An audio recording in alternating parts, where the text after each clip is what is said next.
le maire de la commune de Niakhène, M. Moustapha Sylla,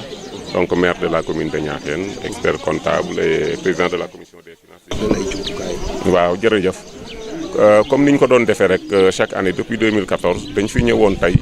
woo ñëpp ñoo xam ne ñu ngi yeewoo ci commune Niakhène mais principalement acteurs yi nga xam ne ñoo seq njàng mi ak njàngale mi muy njàngaleem tubaab mi ndax am nañ fi fukki école élémentaire ak benn école franco-arabe waaye tamit mu jëm ci daara yi ndax am nañ fi ñeent fukki daara ak juróom léegi rek sëriñ daara bi nga xam ne moo dox ci commission éducation mi ngi koy wax am na beneen bu ci yokkuwaat muy ñeent fukki daara ak juróom benn yoo xam ne recensé nañ leen pour 1785 ndongo daara alors que pour les 10 écoles élémentaires ak école franco-arabe bi ñu ngi am 1541 wala 1574 élèves donc li waraloon jotaay bi tey mooy ñu woo leen fourniture yi nga xam ne commune bi daf ko jëndoon ci budget commune bi ñu jébbal leen ko ndax ñun bi ñu installé dañ ne kat éducation njàng mi ak njàngale mi mooy suñu priorité moo ñu gën a yitteel ndax dañu jàpp ne nit ki donte wér na donte am na alal ba gën ay liggéey bu xamul du mun a def dara ñu ne kon suñu priorité mooy nañ xamal nit ñi te xam mënuloo ko def te lu dul nga jàng moo xam nag tubaab nga jàng wala beneen xeetu jàng boo jàng ñu ne kon njàng mi mooy suñu priorité beneen bi ci des ñu ne woon santé moo ci topp ndax nit ki bu fekkee am na xam-xam te wérut lu mu bëgg a yëngatu lu mu bëgg a liggéey du mën a liggéey ñu ne kon bu ñu jógee ci njàng mi xamal nit ki ba mu xam nañ ko faj ba mu wér su fekkee ñaar yooyu am na nag lu mu manqué te dañuy jàpp ne ci moom la nit ki bu fekkee jàngal nañ ko ba mu xam ñu faj ko ba mu wér jàpp nañ ne bu yëngutoo tuuti rek mun na am dara wala mun na am lu faj soxlaa ñu soog a jublu nag si boobaa ci njàng mi ci développement socio-économique et culturel. tey jii li ngeen def nii tey mën nañoo wax ne concept bu tey jàng tey bi nga xamante ne yàgg ngeen ko def nga am ren ji aussi. kay comme niñ ko daan waxee at yëpp rek ubbi tey jàng tey yaakaar naa biñ koy conceptualiser fekk na ñun ñu nekkoon ci ndax su fekkee da ngay waxtaan ak ñi nga xam ne ñoo seq njàng mi commencé ko par ci association parents d'élèves jaar ci comité de gestion d'école yi jaar ci union des comités de gestion d'école ñëw ci commune bi waxtaan ak inspecteur waxtaan ak représentant de l'État muy le sous-préfet maire bi li mu ci war a def mooy infrastructure yi existé mooy nekk écoles yi tabax nañ ko am nañ ay salle de classe clôturé nañ écoles yi wala boog aar nañ leen ba dinañ fa mën a dugg jàng wut na ay fourniture joxe ko à temps balay école du ubbi ren ma fàttali ne ouverture yi dañu wax ne jàngalekat yi nañ dem ci école yi le 2 ñiy jàng ndongo daara yi élèves yi dañu dem le 4 yaakaar naa alxames lay dajeel ñu nag suñu fourniture bi ñu koy jënd bi muy disponible nekk ci suñu magasin ci commune bi le 31 août fekk na li ñu war a jënd ci ay fourniture yëpp nekk na ci suñu magasin le 31 août ñu jàppoon tey jii nag le 29 ne ci la ñuy woo pour jox ko parents d'élèves yi ñoom ñu mën a dem nga xam ne école bu ubbee rek fekk na ñoom yor nañ seen fourniture ay acteur la ñu bari ñoo ko seq maire bi def na lenn ci li mu war a def mooy fourniture yi joxe na ko à temps wax na ak ndaw ñi nga xam ne ñoo nekk ci ASC yi ne leen nañ ci jàpp dem ci école yi bay ko ndax dëkk boo ci dem bu am école am na ASC boo xam ne ñoom ñi ngi ñëw fii di def seen nawetaan mu ngi déroulé correctement waaye nag bi ñu waxtaanee ak ndaw yi dañ leen wax ne vacances yi kat du nawetaan yi kese nawetaan yi du football bi rek waaye ay ndaw ngeen yéen la commune bi yaakaar ëllëg yéen la réew mi yaakaar ëllëg kon fi ngeen di mën a tàmbalee école bu ci nekk ASC ba fa nekk na fa dem bay ko radu ko ubbi salle de classe yi nettoyé ko ranger waat table baay ba nga xam ne seen doom yi ak seen rakk yi bu ñu ñëwee ñoom dinañ mën a tàmbali loolu defaluñ ko maire defaluñ ko inspecteur defaluñ ko le président de la république seen bopp lañ koy defal parce que seen i doom seen i rakk seen i jarbaat ñoo fay jàng loolu it wax dëgg yàlla ñi ngi ciy bay seen waar tàmbali nañ ko comme ni ñu joxe fourniture école ubbeegut jàpp nañ ne balay école ubbi dana fekk école yëpp moom dana mën a accueillir élèves yi. dikk ci jafe-jafe rawatina manque de service fii ci localité bi. kay loolu lu am la mais ñu ngi ciy sant yàlla ndax à chaque fois ñu jooytu kilifa yi nga xam ne ñoo nekk ci kaw war ñu jàppale ñu ngi ciy def seen kenn kattan ndax ma wax ko fukki école la ñu am élémentaire ñaari école lañ ci clôturé gun muy école Niakhène ak école Kër Ale donc des nañu juróom-ñetti école yoo xam ne amaguñu mur de clôture suñu borom suturaal nañu bi président de la République waxee ne dafa bëgg ñu enrayer abri provisoire ñun bi ñu ñëw benn abri provisoire lañ fi fekkoon comme éducation moo doonoon suñu priorité suñu première réalisation ci commune bi mooy ñu tabax abri provisoire boobu mu ngi nekkoon ci école Ngembe ci la kon foofu su ngeen fa demee da ngeen gis ne abri provisoire amatu fa bi ñu ñëwee tamit école Ñaaxeen bi nga xam ne dañu fekkoon salle de classe yi délabré ba jamono ju nekk muy waaj a daanu ci élèves yi dañu dem inspection ñu jooy ko fa inspecteur ba fa nekkoon wax dëgg yàlla bi mu gisee effort yi commune Ñaaxeen di def résultat yi ñu def ci département bi parce que mun naa wax ne commune Ñaaxeen bokk na ci commune yi nga xam ne mooy tiré département bi maanaam résultat yi muy am day participer ci moyenne générale bu département bu Tivaouane mu gis effort yooyu ñëw fi tamit gis ne concept ubbi tey jàng kay ñu ngi koy matérialiser li mu ñu njëkk a wax dafa dem ba ci école ba ñu visiter salle de classe yi gis yëpp mu ne ñu programme construction bu département Tivaouane njëkk a am commune Ñaaxeen dina ci jot wàllam effectivement noonu ma ko waxee noonu la ko defee ndax ci même année boobu la ñu notifié ñu construire ñu 4 salles de classe yoo xam ne daaw lañ ko daaw la àgg mu commencé fonctionner daaw ñeenti salles de classe yu bees dàq la ñu équipé ko waaye ba léegi jafe-jafe yi des na moom la ñu wax ak monsieur l'inspecteur léegi lycée bi dinaa ci ñëw jafe-jafe yi ci école élémentaire yi d'abord mooy table banc yi manqué na trop école xawlu rek man depuis daaw ñi ngi may wax ay table banc yu ñu leen defaroon ba man personnellement ma jëloon engagement ne leen dinañ leen ko defaral te yaakaar naa war na mat 150 table banc xam nga école kon ku fay defaraat 150 table banc ci école bu am 6 salle de classe kon xam nga ne kon li fa baax bariwul 150 table banc yu ñu war a defaraat danañ jël engagement xëy na budget bi du ko atteindre wax nañ ko léegi mais ñun personnellement dinañ jël engagement ci suñu yëfu bopp wala ci ñi nga xam ne doomi gox bi lañ diis leen ko ñu débloqué ko ay moyens ñu defal ko noonu mu manqué ci xawlu ndéere noonu lay manqué ci ñaxeen noonu lay manqué kër aale noonu lay manqué ak feneen te comité de gestion d'école yi tamit amuñu doole amuñu moyens yoo xam ne mën nañu ko defalal seen bopp ay enseignants également dañu koy manqué waxuma ko léegi ci partie français bi moom monsieur l'inspecteur loolu yu ñu yitteel la parce que dañu nekk ci gox boo xam ne diine ji di fa am doole dafa bari ay kilifa diine ñoom li ñu wax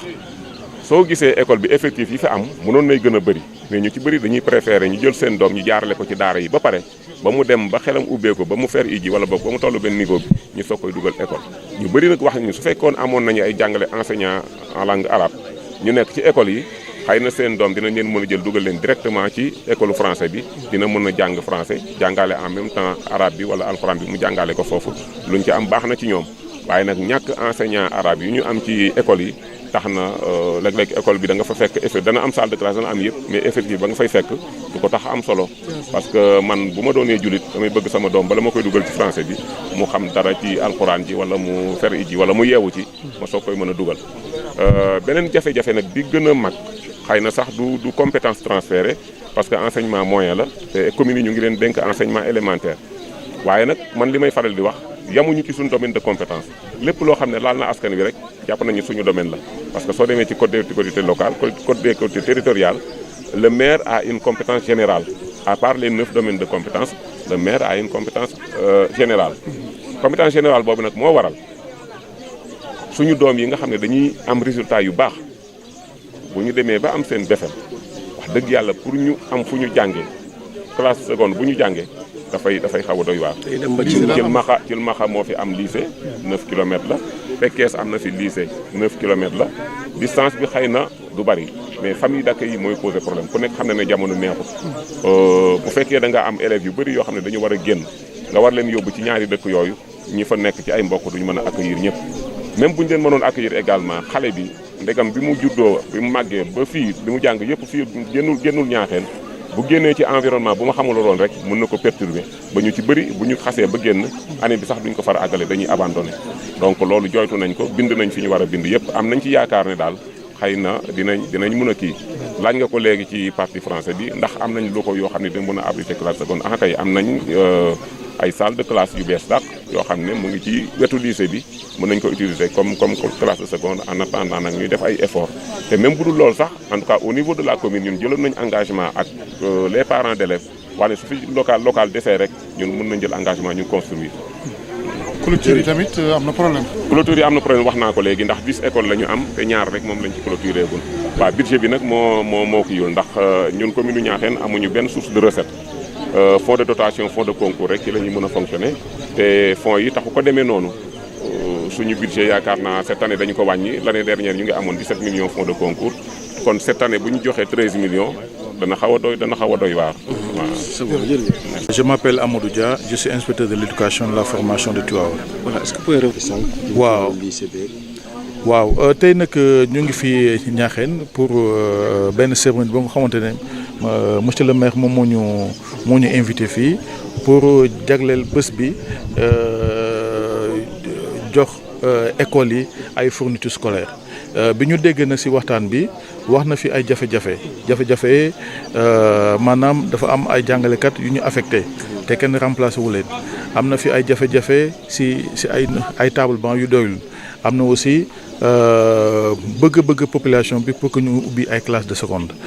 pour personnel bi xam ngeen ne enseignants yi am nañu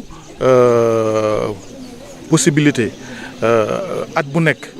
mouvement national wala mouvement régional képp ku bëgg a dem feneen am nga possibilité dem feneen loolu moom c'est tout à fait normal mais ñun inspection de l'éducation et de la formation ñu ngi xool ay matuwaay pour remplacer leen te loolu incha allah dañ ko def balaa école bi di tàmbali. Voilà pour table banc yi yéen ñëpp xam ngeen ne état du Sénégal def na ay jéego yu bëri ci affaire table banc mais xam nañ ne vraiment doyul moo tax ñu doon wax ne ñëpp ñu mën a dimbali état du Sénégal mooy maire yi mooy communauté éducative yi ak ñeneen ñu nga xamante ne vraiment yàlla dafa leen may ñu am ay possibilités ñu jàpp ci ba table banc yi nga xamante ne ñu ngi ci biir école yi te mu xaw a yàqu ñu récupérer leen defaraat leen yóbbuwaat ko ci école yi en attendant état mën a ñëw beneen mbir mi nag mooy classe de seconde tey vraiment population bi jooytu nañ ko te man jot naa benn rapport bu maire bi def pour ñaan ay classe de seconde loolu aussi def naa ci li ma war a def alors yóbbu naa ko au niveau du ministère léegi nag maa ngi xaar kilifa gi mooy ministère de l'éducation nationale moom moo ñuy war a jox aviam bu ñu joxe avis rek incha allah daañu ko ubbi. waaw daara yi xam ngeen ne état du Sénégal am na ay daara yu mu tànn pour que daara yooyu ñu mën leen jàppale Tivaouane aussi état du Sénégal fàttewu ko ndax ren am nañu fukki daara ak ñeent bu nga xamante ne dañu bokk ci programme boobu daara yi nag li tax ñu def ko li tax ñu tànn leen dafay am ay financement yi nga xamante ne dafay jóge ci état Sénégal di jóge ci banque mondiale pour que ñu améliorer conditions yi ndongo daara yi di liggéey ci biir daara yi xam ngeen ne ndongo daara dafa war a lekk dafa war a am ay jumtukaay yu mu war a jàngee dafa war a tëdd ci yenn conditions yu baax yi yooyu yëpp état du Sénégal mu ngi ci góorgóorlu ak banque mondiale pour que xale yi ñu mën leen jàngal ci ay conditions yu baax. am na benn projet bu ñu tudd Prémas mooy projet bu nga xamante ne dafay jàppale communauté éducative yi ci ay jumtukaay yi nga xamante ne xale yi ñoom lañ ciy jàng xam ngeen ne am na fi ñeenti at yu xamante ne état du Sénégal dafa jox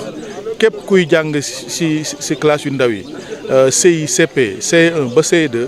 xale yëpp dafa leen jox ay jumtukaay te laaju leen dara mais bi li ñu seetlu mooy bi ñu toogee diir gis nañ ne vraiment jumtukaay yooyu dafa commencé yàqu moo tax projet bi dafa ñëw pour jël livre yi nga xamante ne voilà commencé na yàqu ñu defaraat leen ñu joxaat ko vraiment xale yi moom la ñuy tuddee vraiment Prémas te gis ngeen ne boobu ba léegi ñu ngi ciy waxtaan inspecteurs yi ñu ngi waxtaan ak communauté yi barke démb def nañu benn CDD ak monsieur le préfet dañuy continuer rek di sensibiliser pour que ñëpp ñu mën a xam ne vraiment liggéey bu ñëpp war a jàpp la parce que dañuy dimbali askan wi dimbali suñu élèves yi ñu am ay jumtukaay yoo xamante ne ci ñoom la ñu war a liggéey.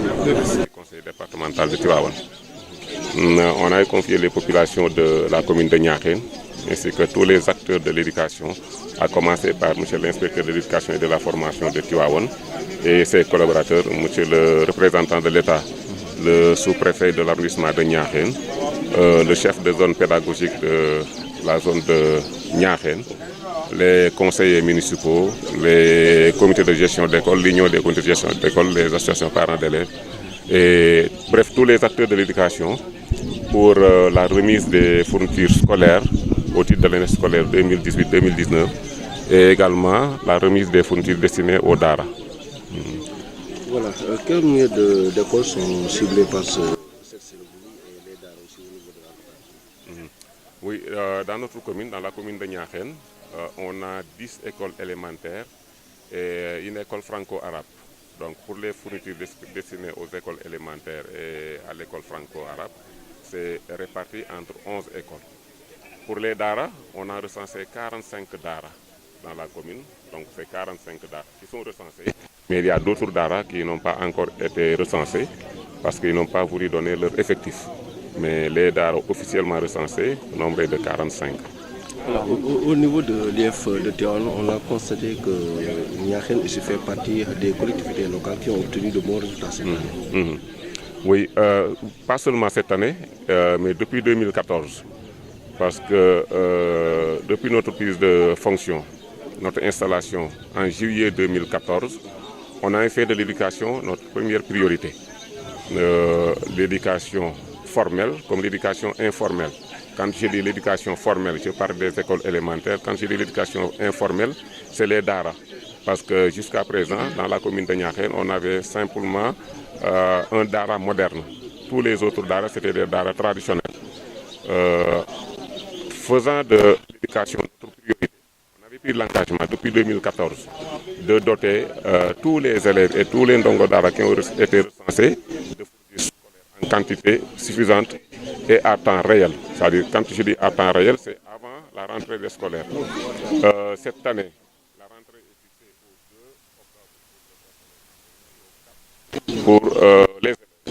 Nous, on a réceptionné au niveau de la commune de Niakhène nos fournitures scolaires depuis le 31 août 2018.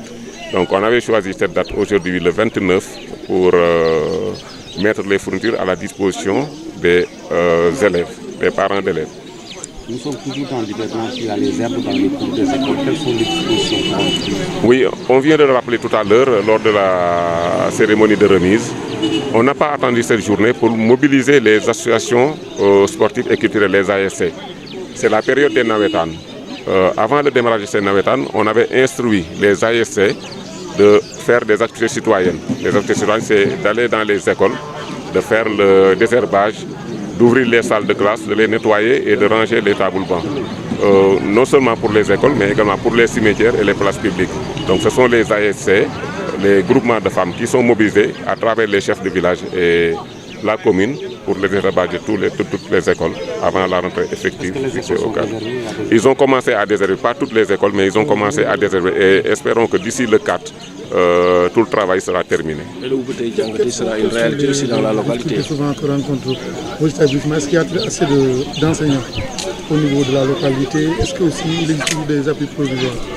D'accord, deux questions. Je vais répondre par la première qui demandait est-ce que le Oubitei Diangaté était une réalité dans la commune? Oui, le Oubitei Diangaté est une réalité dans la commune de Niakhène depuis 2014. Le chef de zone, M. Ley, vient de le rappeler tout à l'heure. Chaque année, le premier jour de la rentrée, il commence à faire les révisions parce que les fournitures sont disponibles, les enseignants sont sur place, les élèves également sont dans les classes. Donc il commence à faire les révisions la première semaine. Donc le Oubitei Diangaté est un concept réel depuis 2014. Concernant les difficultés rencontrées, oui, on rencontre des difficultés. On fait des efforts, mais on rencontre des difficultés. Il n'y a pas d'abri provisoire. Nous, en 2014, on avait trouvé un seul abri provisoire dans l'école élémentaire de Nguembe, qui était en paille, etc. Donc notre première action, c'est de remplacer l'abri provisoire par une construction en dur. Donc on a arrayé l'abri provisoire de Nguembe. Peut-être vous allez dans une école, vous trouvez qu'ils ont mis quelque part un abri, mais ça ne représente pas d'abri provisoire. Parce qu'un abri provisoire, c'est qu'il y a les effectifs, il n'y a pas de salle de classe, mais on a assez de salles de classe. Quand même, on a des problèmes, on a des difficultés. Il nous manque des tables bancs, il nous manque des enseignants. On vient de le souligner tout à l'heure. il y a 2 enseignants qui sont affectés cette année et qui ne sont pas encore remplacés. L'inspecteur vient de nous rassurer qu'ils vont être remplacés avant le démarrage effectif des cours. Mais les difficultés que nous rencontrons, c'est d'abord la clôture des écoles, parce que sur les 10 écoles élémentaires, il n'y a que 2 qui sont encore clôturées. L'école de Niakhène et l'école de Keur Allé. Donc on a 8 écoles élémentaires qui ne sont pas encore clôturées. On a des salles de classe qui sont délabrées. On a commencé à les remplacer. À Niakhène, par le biais du budget d'investissement consolidé, BIC, on a construit l'année dernière, donc qui a commencé, les salles de classe ont commencé à fonctionner durant l'année scolaire 2017-2018 ou 2017-2018. On a construit 4 salles de classe par le biais du budget d'investissement consolidé. Nous, au niveau de la commune, on a construit une salle de classe. On a réfectionné également d'autres salles de classe, mais il nous reste d'autres salles de classe qui sont complètement délabrées. L'autre difficulté, ça ne concerne pas directement la commune. On vient de le souligner au niveau de la rencontre, c'est l'inexistence d'un lycée au niveau de Niakhène. On peut dire que dans l'arrondissement de Niakhène, il n'y a qu'un seul lycée au niveau de Thilmakha. Depuis des années, on obtient de bons résultats, mais les élèves peinent à s'en sortir lorsqu'ils sortent de la commune. Ils ne trouvent pas de tuteurs, parfois les conditions, l'environnement change et la suite, c'est l'abandon. Donc, on l'a rappelé à M. l'inspecteur, on a fait la demande, on a espoir que pour cette année, il y aura l'ouverture d'une classe de seconde au niveau de la commune de Niakhène. Oui, on a l'infrastructure. L'infrastructure existe. On a deux salles de classe qui sont disponibles pour une classe de seconde. L'infrastructure existe. L'effectif également existe. Tout à fait autre chose, monsieur le maire. Récemment, il y a la commune de village de Makala réclamer de l'électricité. Oui, je vais vous donner les éléments tout à l'heure. On va entrer. Je vais vous donner des éléments. J'ai tous les éléments concernant l'efficacité, aussi bien dans la commune de Niakhène que concernant particulièrement Keur Makala. Je vais vous donner les informations tout à l'heure. D'accord. Tu vois les doléances qui ont été soulevées par le maire de Niakhène en ce qui concerne le manque d'infrastructures, surtout la construction d'un lycée au niveau de la localité. Oui, je pense que le maire a eu à esquisser quelques difficultés ici au niveau de Niakhène. Difficultés liées au déficit en personnel, entablement, mais également une demande de création de classes de seconde. Je pense que pour le personnel, il est normal que des enseignants qui veulent partir par mouvement national et par mouvement régional puissent également aller servir ailleurs. Nous sommes dans un système, c'est tout à fait normal. Mais nous avons remarqué ici, au niveau de Niakhène, qu'il y a 2 enseignants qui manquent. Je pense que nous sommes en train de prendre des mesures allant dans le sens vraiment de leur affecter 2 enseignants pour pouvoir vraiment démarrer. Donc ça, il n'y a aucun problème à l'interne. Et je suis en train de trouver des stratégies pour pouvoir vraiment remplacer les 2 enseignants qui sont partis. Pour la question des tables bancs, nous attendons une dotation du ministère de l'Éducation nationale en table bancs. Mais en attendant, il y a des stratégies locales que nous pouvons mettre en œuvre pour récupérer les carcasses qui se trouvent dans nos écoles afin de les refaire. Je pense que ça aussi, je lance un appel aux autorités locales pour une prise en charge de cette question-là. Il est vrai que l'État est en train de faire des efforts extrêmement importants dans la dotation des tables bancs au niveau de toutes les écoles, mais c'est une question qui est là et qui interpelle également les autorités locales, et je voudrais vraiment profiter de l'occasion pour lancer un appel en leur direction pour qu'ensemble qu'on puisse voir les stratégies les plus idoines afin véritablement de prendre en charge vraiment cette question-là. Pour la création des classes de seconde, je pense que M. le maire a déposé un dossier au niveau de l'inspection et nous avons fait le nécessaire et nous attendons la réponse du ministre de l'Éducation nationale qui est le seul habilité à créer des classes de seconde ou des collèges. Mais nous sommes optimistes et nous pensons que véritablement une réponse positive nous sera donnée afin vraiment de prendre en charge les questions qui ont été abordées tout à l'heure. Avant ça, il y a un projet pour, disons, les manuels scolaires. Est-ce que vous pouvez revenir un tout petit peu sur ce projet-là? Voilà, nous avons au niveau de l'Académie de Thiès un nouveau projet qu'on appelle le projet de préservation des manuels scolaires au Sénégal, communément appelé le PREMAS. C'est un projet qui a été lancé à Kaolack l'année dernière et qui se déploie cette année au niveau de l'Académie de Thiès. En ce qui concerne l'IEF de Tivaouane, nous sommes dans la phase de sensibilisation. C'est un projet qui va prendre en charge tous les manuels que le ministère de l'Éducation nationale a mis à la disposition des élèves. Et ces manuels-là, nous avons constaté que de plus en plus, ils sont en train de se dégrader. Donc, c'est quand même vraiment des milliards qui ont été investis. Au lieu de laisser tomber, en tout cas vraiment tout cet investissement-là, le projet va nous aider à récupérer ces manuels et à les remettre vraiment dans les réseaux. C'est pourquoi nous sommes en train de sensibiliser les communautés autour de l'importance et des enjeux qui tournent autour de ce PREMAS-là. Et nous allons continuer ces sensibilisations à travers les CLD, à travers les districts, pour que toute la communauté éducative également en soit informée, mais également les autres services. Parce que nous pensons que des services comme la police, la gendarmerie, les mairies qui ont des archives, on peut bien reprendre vraiment ces archives-là grâce vraiment au projet que je viens de vous présenter tout à l'heure. Et la modernisation des DARA? La modernisation des DARA suit son cours. Vous savez, cette année, en plus des 5 DARA